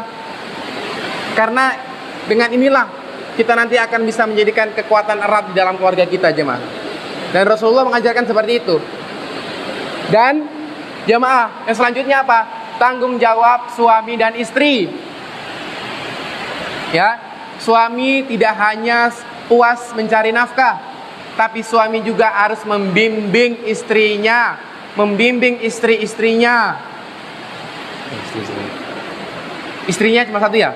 Menjamin istrinya untuk bagaimana bisa taat kepada Allah Subhanahu wa ta'ala. Karena manusia diciptakan di muka bumi ini menjadi seorang khalifah, pemimpin. Kalau dia jomblo, kalau dia bujang, itu dia memastikan dirinya taat kepada aturan Allah. Dan kalau dia sudah berkeluarga, menjadi kepala keluarga, dia harus memastikan istri dan anaknya itu taat kepada aturan dari aturan Allah. Berat tidak menjadi kepala keluarga, Pak? Berat. Makanya Bu, dukunglah suami Anda untuk bagaimana bisa menjadi suami yang soleh, bisa menjadi suami yang dia berbakti. Ingat, Bu, kadang salah persepsi gini, suamiku, kok kamu lebih perhatian sih sama ibumu? Iya, karena memang begitu konsepnya. Suami laki itu dia memang masih kepunyaan seorang ibu. Dan Anda kalau sudah bersuami, memastikan diri Anda taat kepada suami Anda. Maka ini harus diperhatikan baik-baik jemaah. Dan kita haruslah perdalam lagi ilmu-ilmu tentang bagaimana mengikat atau membuat harmonis dalam keluarga-keluarga kita. Ingat, perhatikan, rumput tetangga itu lebih hijau. Maka sebelum kita menengok rumput tetangga lebih hijau, siram-siramlah tanaman kita, siram-siramlah rumput kita sehingga menjadi hijau juga. Ya, maka ayolah jemaah yang dicintai Allah Subhanahu wa taala. Ini saya agak teriak-teriak nyun sewu.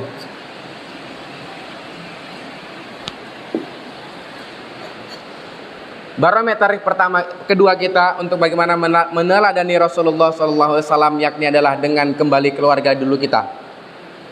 Ya, mungkin seorang suami pastikan panggilan ke seorang istri itu panggilan yang romantis. Rasulullah SAW dulu memanggil seorang istrinya, ya Khumairah. Apa itu artinya? Yang pipinya kemerah-merahan. Sekarang bapak-bapaknya mengambil, lemu.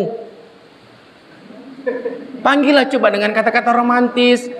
Wahai mawarku, wahai mawar hitamku. Ibu juga bisa membalas, wahai Hajar Aswadku. Tahu Hajar Aswad? Ireng, Bu. Wahai kecap bangoku yang hitam kemanis-manisan. Ciptakanlah keharmonisan dalam rumah tangga. Ya. Panggillah dengan panggilan kasih sayang. Wahai Kak, saya pernah menemukan anak-anak, Bu, Pak, usia SD, pacaran, mereka manggilnya apa? Mengalahi suami istri. Kalau suami istri biasanya apa? Mas, Mak, Bu, Pak, gitu nggih biasanya. Mereka enggak pakai apa? Kakanda sama ayah A, kakanda sama adinda.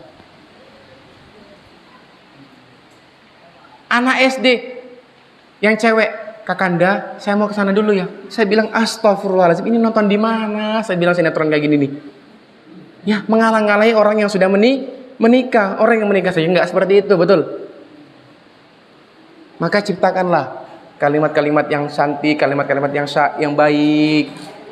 Apalagi bab masalah finansial ini sangat penting. Data mengatakan bahwasanya angka perceraian itu tertinggi itu berawal dari apa awalnya? Dari ekonomi. Dulu corona 2 tahun itu banyak yang dia keluar masuk pengadilan agama. Cerai. Kalau cerai di mana, Bu, Pak? KUA. Karena apa? Ekonomi. Dan kunci sebaik-baik kunci dalam rumah tangga yakni adalah komunikasi. Semua beres dengan komunikasi. Kalau dikomunikasikan dengan baik-baik. Kadang bapak gini, Mah, ada apa toh? Nggak apa-apa. Nah, justru nggak apa-apa itu ada apa? Apa? Betul nggak, Bu? Padahal apa? Dalam hatinya, aku ini pengen dia mengerti. Ya. Makanya kalau suami itu dia cobaannya ada di mata. Kalau ibu cobaannya ada di mulut. Makanya kalau nangis bapak selalu nutup mata. Pasti gini biasanya. Betul. Nggak mungkin ada bapak nangis. Begitupun ibu ketika nangis pasti tutupnya mulut. Nggak mungkin ada ibu-ibu nutupnya mata, ini nggak mungkin. Itu mengisyaratkan bahwasanya cobaan pria itu ada di mata dan cobaan wanita itu ada di Di mulut. Hati-hati Bu dengan mulut Bu. Kok kejam banget aku ya. Hati-hati dengan mulut Bu ya. Maka tutur katanya baik-baik. Perhatikan, kita sudah punya anak ya. Karena anak ini akan menjadi apa? Children see, children do. Kalau bahasa Jawanya, anak melihat, anak melakukan. Jangan sampai Anda berdebat yang endak-endak di depan anak Anda menjadi contoh, meniru. Ucapkan yang baik-baik ya. Anak-anak saat ini sudah sangat mudah melihat orang tuanya bagaimana mencontohi anak-anaknya gitu. Saya pernah bertanya kepada anak-anak TPA, "Le, kenapa kamu nggak berangkat maghriban?" Apa kata dia? "Ngopo aku maghriban, bapak ibuku nonton televisi di rumah." Children see, children do. Anak melihat, anak melakukan. Maka ya, tularkanlah kebaikan. Mau dari secara penglihatannya, pendengarannya, sikapnya, semua diperhatikan. Karena anak inilah yang akan menjadi penerus kita ke depannya. Gimana? Maka tidak salah kalau Rasulullah mengatakan bahwasanya sebaik-baik kalian adalah yang paling baik dengan keluarganya. Banyak sekarang orang yang baik dengan tetangganya, dengan masyarakat sekitar. Ketemu nyun sewu, dere langkung, nggih monggo, 5S, senyum, salam, sapa, sopan santun semua digunakan. Tapi kalau sama istrinya, luweh-luwehan. Ya. Suami pulang dari kerja, wayai capek, terus ditakin di setorane Pak. Seharusnya dilayani dulu, dibikinkan kopi, baru ditanya, "Pak, setorannya endi?" Bapak-bapak, kalau ibu-ibu diam, berarti itu apa? Tandanya ada masalah. Kalau ditanya kenapa, rapopo, berarti ada masalah. Jangan ibunya diam, terus dia diam. Dan inilah seninya dalam rumah tangga, saling turun egoisasinya, saling menurunkan egois. Kalau Anda mau egoisasian, maka akan bahaya nanti, maka akan debat kusir. Maka saya sarankan bapak sama ibu kalau ada majelis ilmu berangkatnya bareng-bareng. Suami sama istri berangkat juga ngaji. Biar apa? Biar debatnya asyik, keren. Yang bapaknya debatnya, ibu, Rasulullah mengatakan seperti ini loh. Qala Rasulullah SAW, ibunya bisa membalas. Qala Allah Ta'ala fil Qur'anil Karim, a'udzubillahi minasyaitonir rajim. Kan enak debatnya Bu Pak di rumah. Jadi bahasnya tentang dalil sama ayat Al-Quran. Tapi kalau suaminya mengaji, ibunya enggak, nanti akan enggak balance, enggak akan seimbang. Maka ayolah, ajaklah anak kita, keluarga kita, istri anak kita untuk bagaimana bisa taat kepada Allah Subhanahu wa Ta'ala. Karena inilah perkara-perkara akhirat Bu Pak, perkara kedepannya seterusnya ini akan menjadi tanggung jawab kita seutuhnya. Maka ayolah jemaah. Ya. Dan Ibu, Pak, perhatikan kalimat saya. Kalau Anda memiliki anak cewek, ada cowok yang datang ke rumah anak Anda untuk mau melamar anak Anda, perhatikan pertanyaan dua ini. Ada berapa? Dua pertanyaan. Yang pertama, Le, kalau kamu serius sama anak saya, pertanyaan pertama saya, bagaimana sholat subuhmu? Kalau dia bilang, oh sholat subuh saya jam 4 misalnya. Oke, masuklah kategori 1 untuk menjadi seorang menantu. Tapi kalau dia bilang, sholat subuh kulo jam 7 sekalian duha. Nah, berarti belum menjadi kategori seorang menantu idaman. Dan yang kedua, tanya lagi, Le, kalau kamu serius sama anak saya, tanyakan, mengurus masjid mana? Kalau dia jawab, oh saya mengurus Masjid Al-Mutakin Kemendung, Godaan Panjaitan Kulon Progo. Oh, berarti masuk kategori menjadi seorang menantu idaman. Kenapa barometer 2 ini saya berikan ke panjenengan? Karena satu, kalau dia bangun subuhnya keteteran, bagaimana mau membangun rumah tangga? Betul. Bangun subuh aja dia kesiangan, apalagi membangun rumah tangga. Yang kedua, kenapa kok mengurus masjid ini menjadi barometer? Iya, karena orang kalau mengurus masjid itu mengurus umat, mengurus orang banyak. Dia mengurus orang banyak saja bisa, apalagi mengurus anak Anda, pasti bisa. Nah, baru nanti pertanyaan selanjutnya, kerja di mana, berapa penghasilannya, di mana rumahnya, dan segala macamnya. Maka 2 barometer ini sangat penting yang harus Anda sampaikan ke calon menantu panjenengan semuanya. Ya, sekarang anak-anak kita, bahwasanya sering menemukan bahwasanya begini mereka. Ngapain Mas Bayu ini sering gembor-gemborin anti pacaran? Wong bapak ibu saya membolehin saya pacaran. Nah, ini menjadi standar kebenaran. Hati-hati. Saya bilang, hati-hati. Bahwasanya ketika orang tua Anda membolehkan Anda berpacaran, itu bukan menjadi standar sebuah kebenaran. Karena apa? Dia melanggar syariat, melanggar aturan dari Allah Subhanahu wa ta'ala. Wala taqrabuz zina, janganlah engkau dekati zina. Mendekati zina saja tidak boleh, apalagi melakukannya. Ini ada anak-anak remaja enggak tuh? Kalau ada anak-anak remaja, sama sampaikan ke mereka. Yang sayang sama bapak ibunya. Yang mengaku-mengaku katanya saya sayang bapak, sayang ibu, tapi dia masih berpacaran. Hati-hati, dosa jariahnya mengalir ke bapak ibu Anda semuanya. Ya, maka ini penting Bapak Ibu untuk bagaimana kita mengatur anak-anak kita, untuk memperhatikan anak-anak kita ke depannya. Jangan merasa abai, jangan merasa acuh tak acuh dengan anak-anak kita ya. Karena generasi-generasi kita saat ini sedang dijajah. Sekarang kita dijajah dengan bukan militer, sudah bukan dengan dor-doran saat ini, tapi dengan apa? Fun, food, fashion, dan film. Ya, fun itu apa? Dengan hiburan-hiburan. Mobile Legend, ya perhatikan baik-baik ya. Anak-anak kalau bermain Mobile Legend itu akhlaknya, tutur katanya itu sudah rusak. Kenapa saya bilang gitu? Saya riset anak-anak yang sering bermain Mobile Legend, sikil papat keluar semua Pak Bu. Kambing, sapi, kucing, kerbau, paham maksud saya? Sampai wedang bajigur pun bisa keluar di mulut anak-anak SD saat ini. Dulu kalau usia-usia kami, usia-usia panjenengan mungkin kalau mau mengatakan seperti itu agak sungkan, agak susah, agak hati-hati. Tapi sekarang sudah menjadi hal yang sangat normal. Nah, kita dijajah oleh itu. Fun yang pertama. Yang kedua, food, makanan. Betapa banyak sekarang makan makanan yang tidak halal. Perhatikan kalau ibu-ibu beli ayam potong, perhatikan apakah dia disembelihnya dengan syar'i atau enggak. Bisa jadi ayam tersebut tiren, mati kemarin. Maka di Kulon Progo, di Yogyakarta ini ada namanya Juleha, juru sembelih halal. Yaitu dakwahnya apa? Untuk memberikan edukasi untuk begini loh tata cara syariat yang benar, cara memotong dan segala macamnya. Ya, panjenengan sering kalau di angkringan lihat enggak? Kalau misalnya ada leher ayam itu di sininya cuma bolong, pernah? Nah, itu leher ayam mati kemarin. Karena apa? Ketika dipotong tidak ada reaksi ototnya untuk menarik. Tapi kalau misalnya lehernya itu seolah-olah kayak habis bekas sayetan, terus throwback banyak gitu, nah itu berarti ayam dipotong secara syar'i. Maka ibu-ibu hati-hati, food, makanan haram yang masuk ke dalam diri kita itu akan bisa menjadi apa? Penutup doa-doa kita, akan menjadi susah masuk.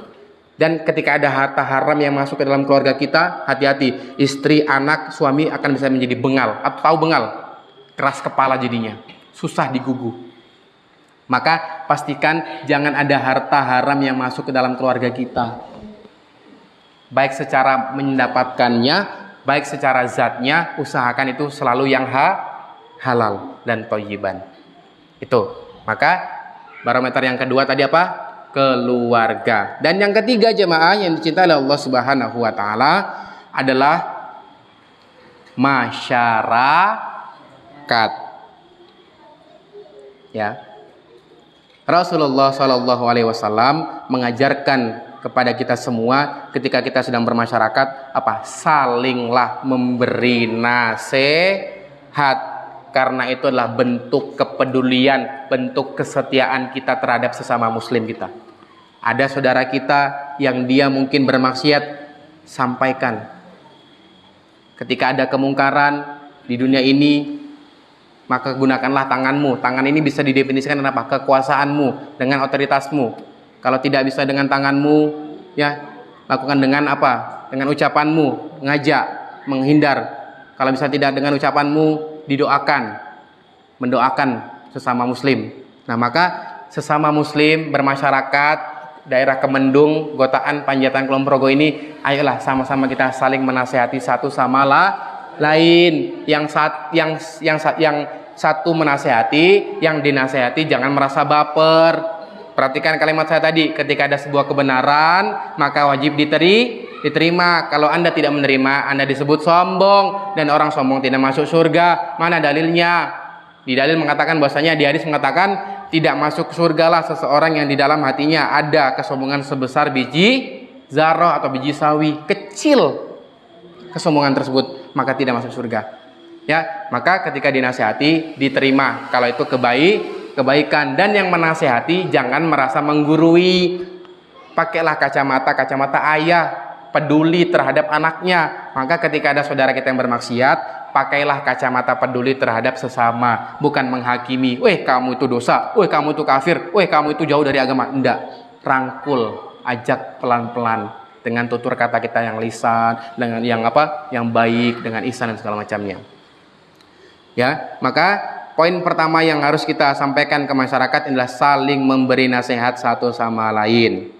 Karena nasihat ini adalah bentuk juga kesempurnaan kita dan lengkapnya kesolehan seseorang dalam beragama. Di Quran surah Al-Asr ayat pertama, wal asr innal insana lafi khusr illal ladzina amanu wa amilus solihat wa tawassaw bil haq wa tawassaw bis sabr. Wal asr, demi waktu. Ketika Allah bersumpah akan sesuatu tersebut, maka pentingnya sesuatu tersebut. Ya, berarti begitu pentingnya dengan yang namanya waktu. Tapi kalau orang-orang kapitalis, orang-orang barat sana mengatakan waktu adalah uang. Time is money. Waktu adalah uang. Maka setiap waktu yang dia lakukan haruslah bercuan.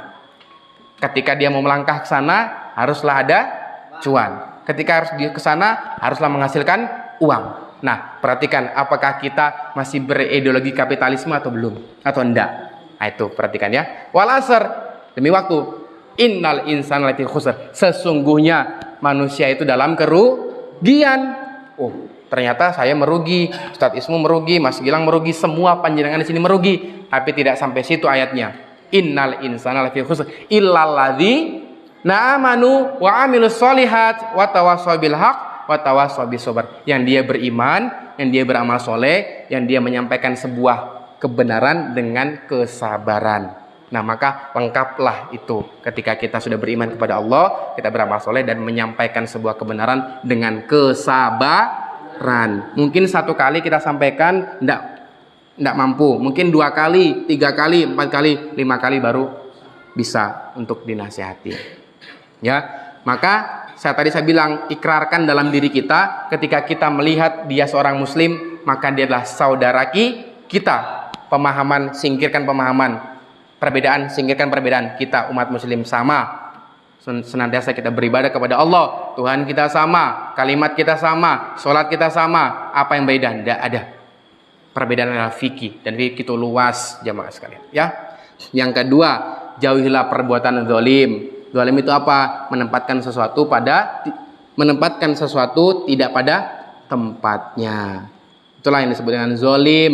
Maka jauhilah perbuatan-perbuatan zalim. Ya, misalnya zalim itu kalau di masyarakat apa aja, Bu, Pak?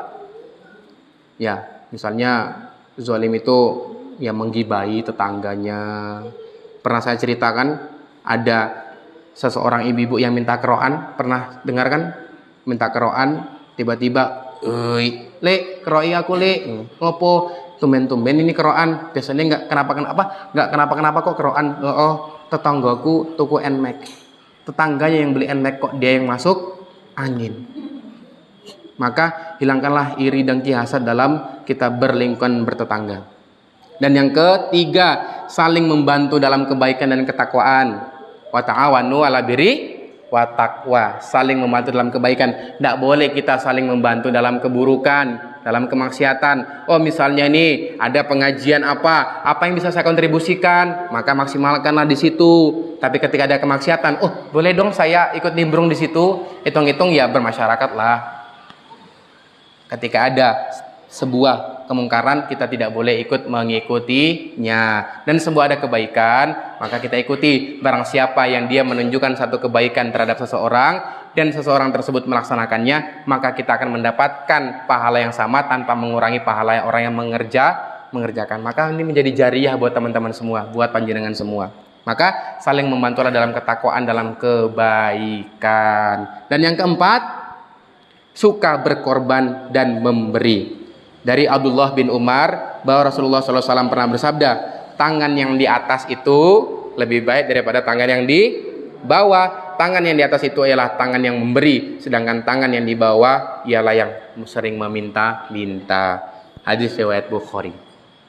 ya. Maka sukalah memberi terhadap sesama, terhadap tetangga, ya.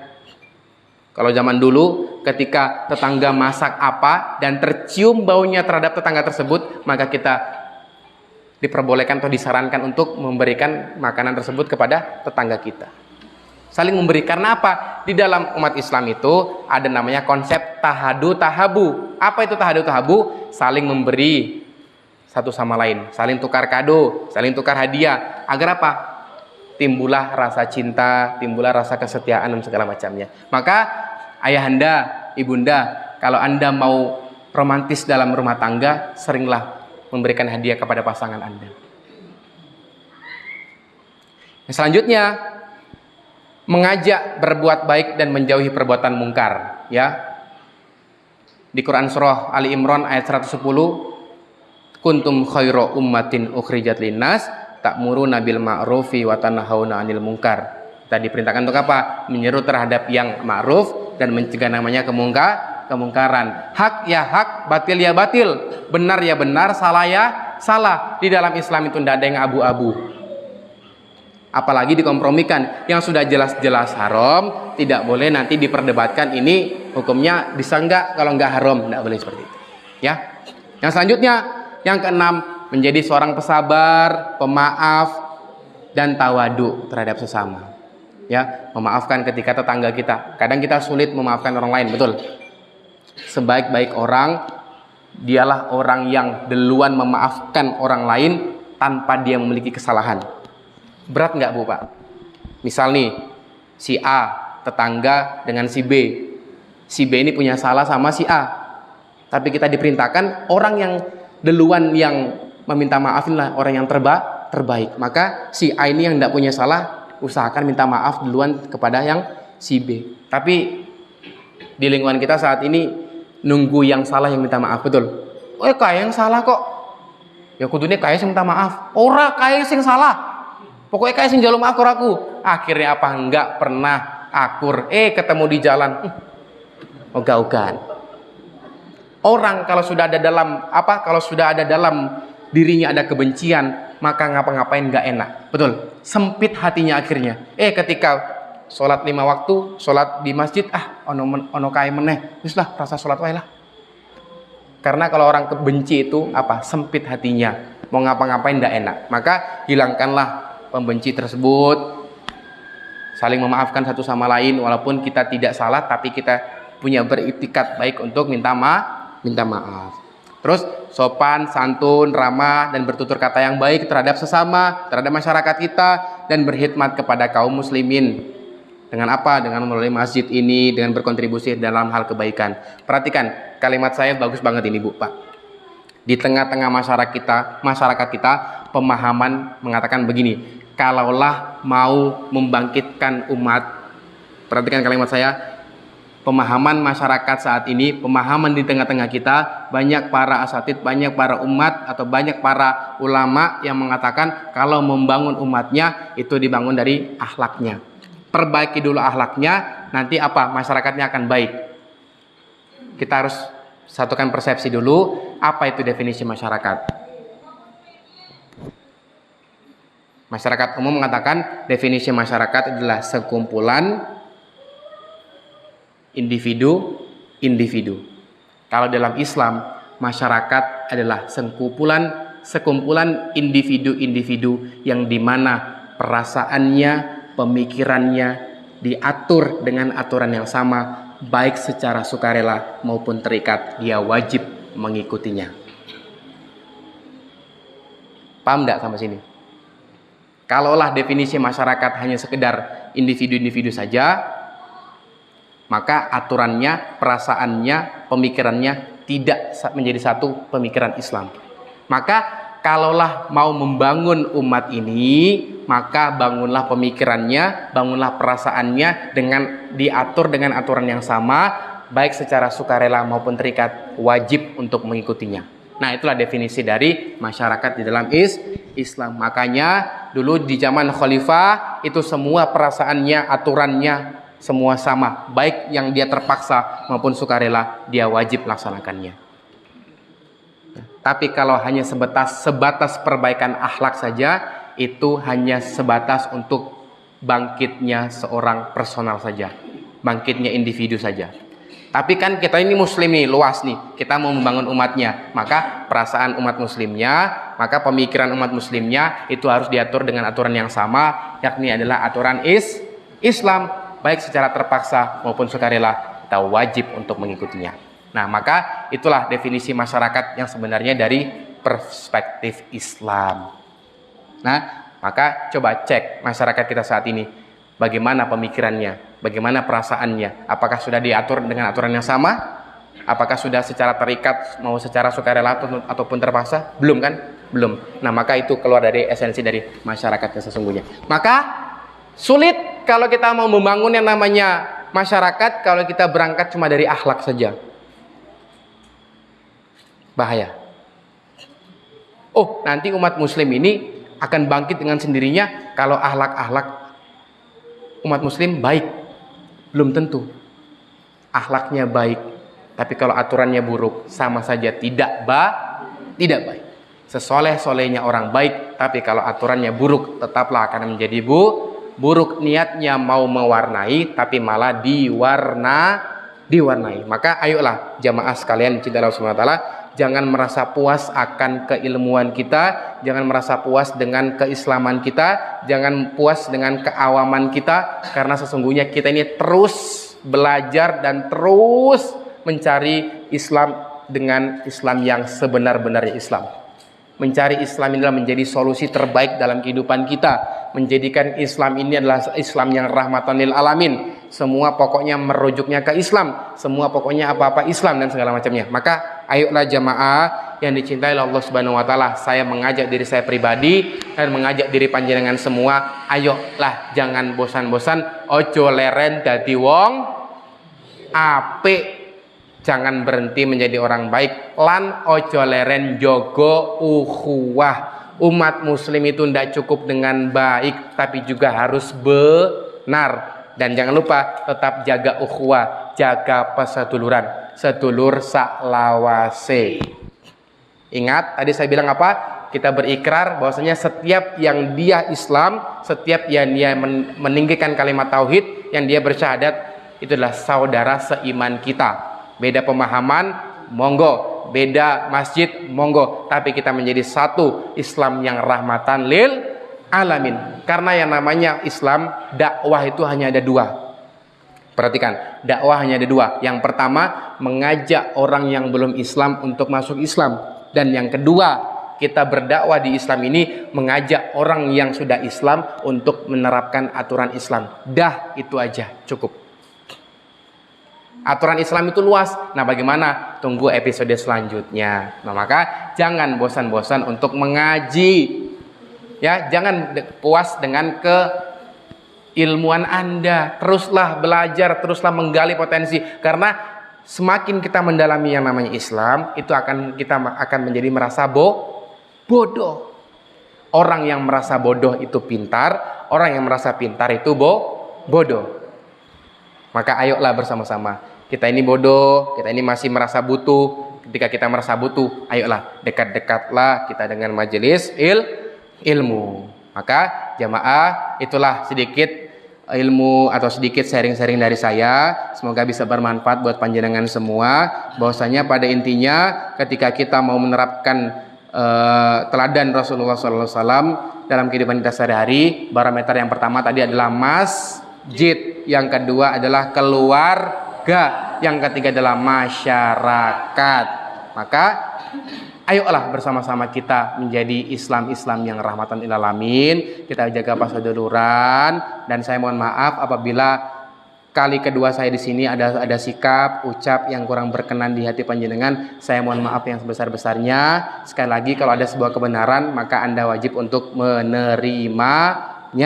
Demikian, semoga kita tidak hanya berkumpul di Masjid Al-Muttaqin ini, semoga Allah sempatkan kita nanti berkumpul di depan Ka'bah bersama di Baitullah, dan tidak hanya sampai situ, semoga kita berkumpul nanti di Jannah Firdausnya. Amin amin ya rabbal alamin. Dan semoga kita kelak di akhirat akan bersaksi bersama bahwasanya kita ini pernah satu majelis ilmu. Panjenengan, Bu, Pak, kalau tidak melihat saya ada di surga, mohon maaf ya, minta tolonglah saya ditarik ya, saya dicari Bu, karena kita pernah berintan surullah bersama di sini, nggih.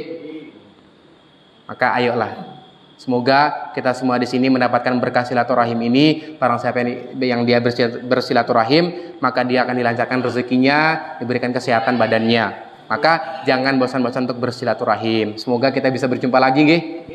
Ustaz Ismu, matur nuwun sangat teman-teman takmir, teman-teman jamaah, bapak-bapak, ibu-ibu sekalian. Semoga bapak-bapak, ibu-ibu semua senantiasa diberikan kesehatan oleh Allah, diberkahi hidupnya oleh Allah, anaknya menjadi anak yang qurratu a'yun, ditambah keberkahan dalam hidupnya, ditambah pasangannya.